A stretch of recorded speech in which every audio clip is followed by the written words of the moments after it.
Good evening, I'm Dennis Ward. Welcome to APTN National News. An independent review board tasked with looking into the causes of last year's Eagle gold mine disaster in north central Yukon says a mandated review board could prevent future incidents. Just over a year ago, the mine experienced a heap leach failure, causing cyanide to be released into the surrounding environment. In a report released last week, the review board found multiple factors triggered the incident, including too much water accumulation within the heap.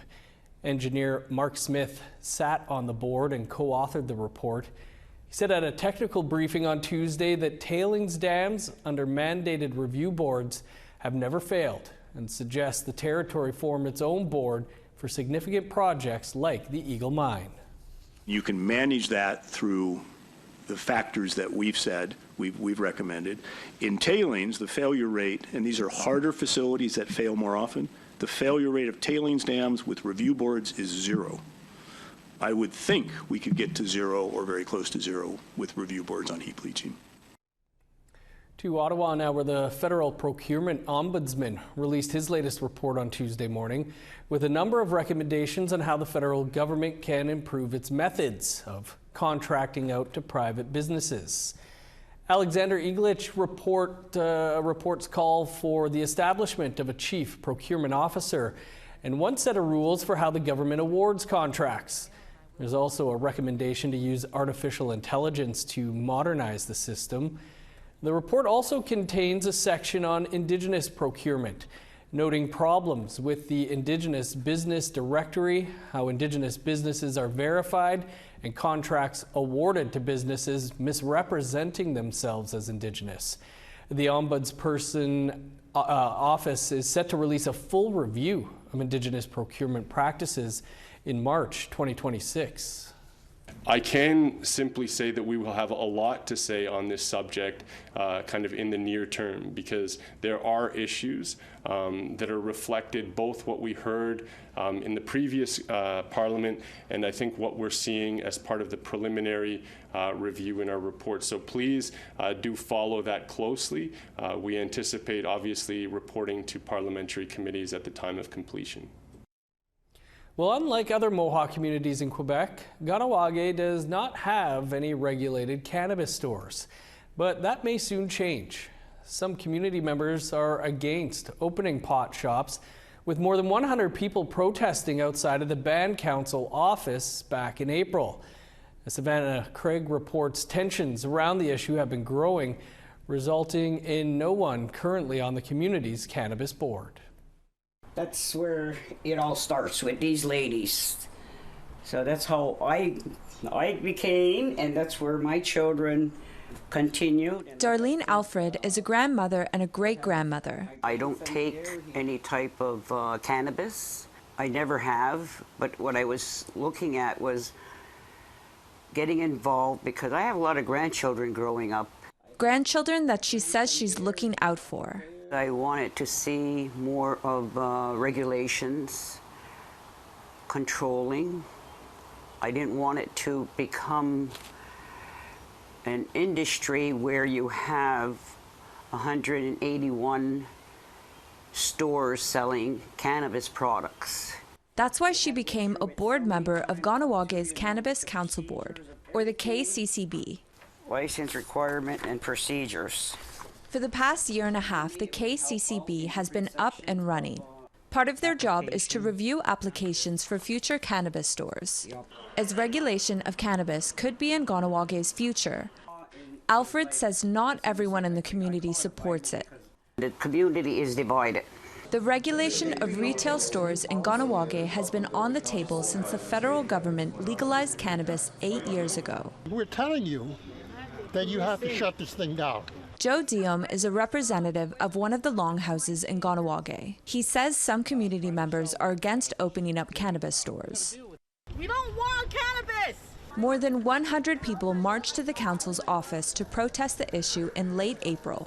Our concern is the welfare of our children and our people because of the possible influx of unsavory characters. Alfred resigned from the three-person KCCB on June 24th. This is my letter. Citing political interference by the Mohawk Council of Ganawage. One member resigned before her, and another announced she wouldn't seek re-election when her term ended on June 24th. The key moment for why Alfred resigned was when 3 council chiefs visited a potential cannabis site without the KCCB knowing. 3 council chiefs had overstepped their boundaries and they went to a site visit, which they had no reasoning really to go. One was their portfolio, yes, but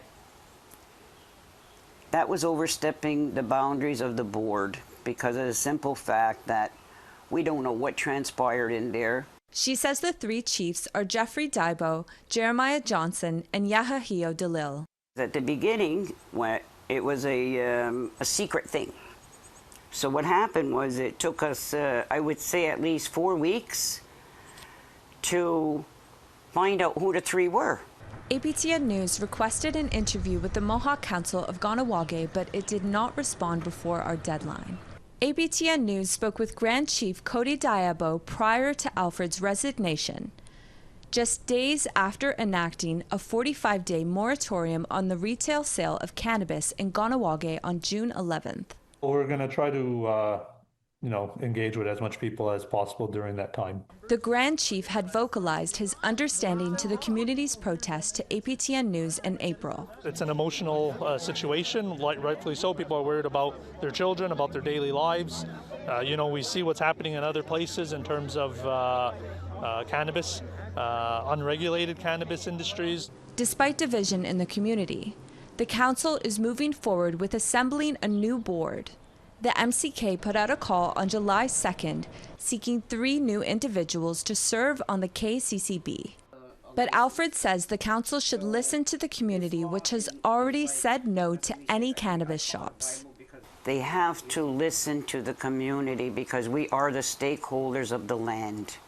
The moratorium is up on July 25th, and deadlines for new KCCB board members is July 18th. Savannah Craig, APTN National News, Ganawage, Mohawk Territory. To the wildfire situation now, and Saskatchewan is facing an extreme wildfire season, and it's not over yet. The province continues to fight the flames with fire crews, air tankers, and out-of-province support as evacuations go on. Right now, Saskatchewan has 68 active wildfires, with 357 so far in 2025. Well above the 5-year average of 208 for this time of year. 15 fires are not contained, meaning crews are battling them, but growth is still expected. Evacuations are underway in Beauval, Key-Nuseo, Lac-La Plonge Indian Reserve, and parts of Denair Beach. So far this year, Saskatchewan has seen 23 evacuations, compared to a 5-year average of just 2. The Siksika Nation and the Kainai Blood Tribe in Treaty 7 territory have filed separate judicial review applications against the Alberta government. Alberta Minister of Energy and Minerals Brian Jean lifted a previous ban on coal mining on the Rocky Mountain eastern slopes in January. Both nations say the province removed the ban without consultation. Siksika Nation councillor Samuel Crowfoot told APTN that the eastern slopes are a sacred area for hunting and providing essential water. He says the Alberta government's recent approval that allows Australian-owned company Benga Mining to proceed with exploratory drilling at the Grassy Mountain Coal Project site is concerning. Siksika is not alone in this fight, and we've had to battle Alberta in many different areas. Once Alberta meaningfully starts to consult with us and meaningfully attempts to work with us, we don't always have to litigate. But unfortunately, it just seems that litigation is the only option that really gets their attention. So if that's what's required, then that's what we will do. The Premier of Nunavut has announced he will not be seeking re-election this fall. In a message to the people of Nunavut today, PJ Akiaguk says he made the decision after deep reflection and many heartfelt conversations with his family. The first time MLA was elected in November 2021 during the midst of the global pandemic. Akiaguk says his best accomplishments are the devolution agreement, which returns control of lands and natural resources to Nunavut, the National Early Childhood Education Agreement, and the launch of Nunavut 3000, a plan to build 3,000 new homes across the territory. Premier says there have been some trying times in recent years, including the global pandemic, local tragedies, including community buildings lost to fire, and ongoing water crises. In a statement, Akiaguk says, "I'm not stepping away for another role. I'm stepping away because this is the right moment to spend more time with my young family, time that public life often demands we set aside." Nunavut will hold its next general election on or before October 27th. Well, we're always looking for your feedback or story ideas. Here's how you can continue the conversation with us. If you have a story you want to share, you can send us an email to news@aptn.ca. To read and watch our stories, go to our website, aptnnews.ca. You can also find us online on your favorite social media sites, including TikTok, YouTube, LinkedIn, and X. Follow APTN News to join the conversation and see our latest stories. The new season of The Amazing Race Canada premieres tonight and has a record number of Indigenous teams competing. We'll introduce you to the Rebeccas after the break.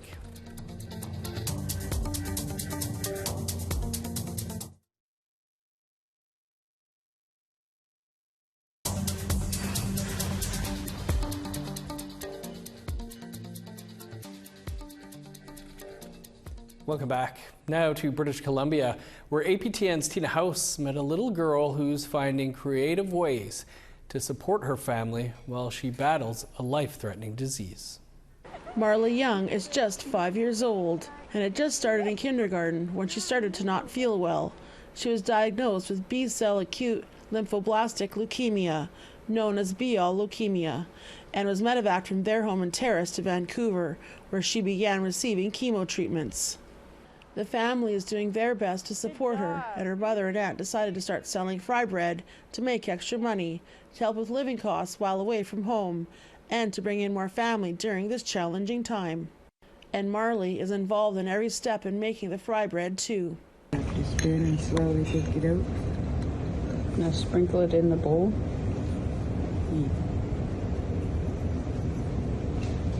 Now the next bowl. Today, she is with her mother Elizabeth, sister Ariana, and aunt selling fry bread outside of this Home Depot in Vancouver. It's usually done in between chemo treatments with BC Children's Hospital. We're doing this round of chemo is Monday, Wednesday, and Friday. So we usually aim for Tuesday and Thursday. When we're at the hospital and they give her Play-Doh to play with, she'll make little circles and then she'll flatten it out. And I bug her, I'm like, "Oh, you're making fried bread?" And she's like, "No." So far, business is steady with customers lining up to buy 2 pieces for $5. But one furry customer named Ruru distracted Marley away from her sales. Elizabeth says she is grateful for all support, but it's been very difficult for her and her family being away for 9 months in a new city. We're currently staying at Ronald McDonald. We have been since.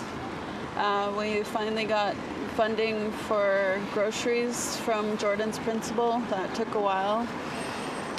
My sister back home, she made a GoFundMe that our hometown's been quite supportive of. We have a few continuous donors, but this was just to get our minds off of chemo and get us out the door so we're not cooped up. Marley has just successfully completed 9 months of chemo and will be heading home soon. Her mother says Marley will also continue to work on perfecting her recipe for her fry bread while continuing to heal. Tina House, APTN National News, Vancouver. The 11th season of The Amazing Race Canada premieres today on July 8th for Canadian viewers. And there is a record 3 all-Indigenous teams this time around. Video journalist Bruce De La Cruz spoke with the team known as the Rebeccas, 2 female Indigenous best friends who are competing for the $250,000 grand prize. Here's that story. Rebecca. I'm also Rebecca. We're the Rebeccas. We are Rebecca Morasti and Rebecca Watts are one of 3 Indigenous teams on the 11th season of The Amazing Race Canada, a new record for the show. Marketed on the show as the Rebeccas, they describe how they met in 2016 and have been inseparable ever since. So Rebecca and I met in 2016 in Calgary at a Indigenous fashion show called Otapiaki, and we were doing a fitting/model call, and they called Rebecca, and we both stood up, and the rest is history. As Indigenous women from northern communities, Watts from Petskay First Nation in Wrigley Northwest Territories, and Morasti from Flying Dust First Nation in Meadow Lake, Saskatchewan, they are taking the responsibility of representing Indigenous people seriously while on the show. I would say one of the biggest motivating factors for me to be on the show, and I would probably say for Rebecca too, is just to be that representation that we haven't seen growing up for Indigenous youth and just Indigenous people altogether. But unbeknownst to them, an interesting development was awaiting them and was revealed during the show's production. We were actually informed while we were filming this show that myself and Rebecca are the first all-Indigenous female team that has ever been on The Amazing Race Canada, which I didn't know, so that's super duper cool. In addition to being one of 3 Indigenous teams this season, the Rebeccas unknowingly became the first all-Indigenous female team on the show. Rebecca Watts speaks on this surprise opportunity for representation. We obviously want to be that representation we didn't have. I know growing up as a little girl, it was hard to just see, nobody that really looked like me other than maybe some cartoons that we don't need to talk about. But yeah, it's just like really important to be that. And I think it's big shoes to fill. Rebecca Watt also mentions the ways that growing up Indigenous might give them an edge on the show as well. I think both of us being raised in small communities, just literally running around in the bush, kind of like we both did, we don't fear a lot. And we kind of just face things head on. So I think that definitely helps us. And again, that strength, that resilience, not even just like from us, from our ancestors, from our parents, from our community, just give us that strength to push forward through anything. After getting to know the Rebeccas, we had one last question for them. What will you do if you win the $250,000 grand prize? Honestly, the thing that I would do is share it with my family. Share the wealth. Yeah, I'm exactly the same boat. Good answer. Good answer. Bruce De La Cruz, APTN National News, Yellowknife. Thanks, Bruce. Big changes are coming for TikTok in Canada. They could see initiatives that helped Indigenous creators get axed. Details coming up after the break.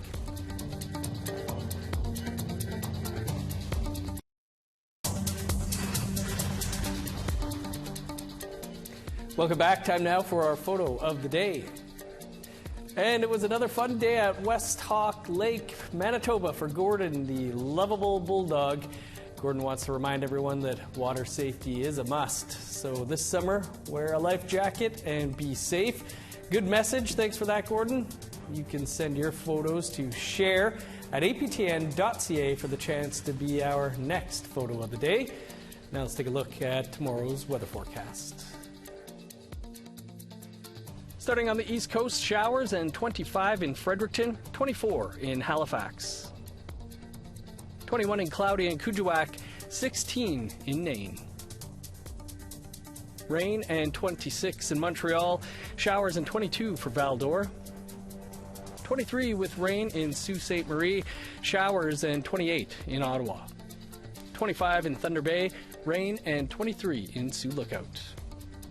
22 with showers in Thompson, God's Lake, and Norway House. Sun's out and 27 for Winnipeg, Brandon, and Dauphin. 26 and sunny in Regina, Yorkton, Saskatoon, and North Battleford. 25 in Meadow Lake, 24 in La Ronge. In northern Alberta, cloudy and 24 in high level, Fort Chipewyan and Fort McMurray. 26 in Edmonton, cloudy, and 29 in Lethbridge. Sunny and 25 in Vancouver, 34 with the sun out in Kamloops. 25 in Prince George and Fort Nelson. 16 in Old Crow, cloudy, and 20 in Whitehorse. 22 in cloudy in Yellowknife, 25 in Norman Wells. 9 in Sax Harbor, 14 in Paulatuck. 16 in Chesterfield, 18 in Baker Lake. 3 in Resolute, 6 in Arctic Bay.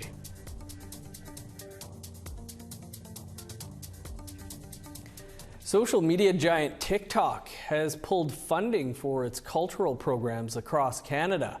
That's in response to the federal government ordering TikTok Canada to shut down its local operations in the country. The federal government ordered TikTok Canada to dissolve in November following a national security review. The order will not block residents from accessing or uploading to the app. Over the years, TikTok Canada has partnered with organizations like the Juno Awards and the Toronto International Film Festival to involve its app users in cultural events across Turtle Island. In collaboration with the National Screen Institute, the TikTok Accelerator for Indigenous Creators program has provided courses to hundreds of Indigenous content creators to harness their potential within the video sharing application. These initiatives are now on indefinite suspension. And the way that the training program was designed was kind of like a combination of using already established TikTok content creators that have been using the TikTok platform, and whether that be a genre for promoting their music or doing vlogging or teachings, whether it's around language or food or the many other amazing talents that folks share. It's been great to kind of see that community grow online. It's really saddening and disheartening to most definitely see this loss happen. Again, I think TikTok Canada and the National Screen Institute were staying very helpful to figure out how we can potentially, still make change or still educate and train and give a platform to raise Indigenous voices. And that's kind of the end goal. Well, that is all the time we have for your APTN National News for this Tuesday. For more, you can visit our website, aptnnews.ca, and our APTN News YouTube page. And we'll be back here at 1 p.m. Eastern Time tomorrow for your first look at the day's news. I'm Dennis Ward. Marcy McGuitch, thanks for being with us. Stay tuned. An encore presentation of Face to Face is up next. Have a great night.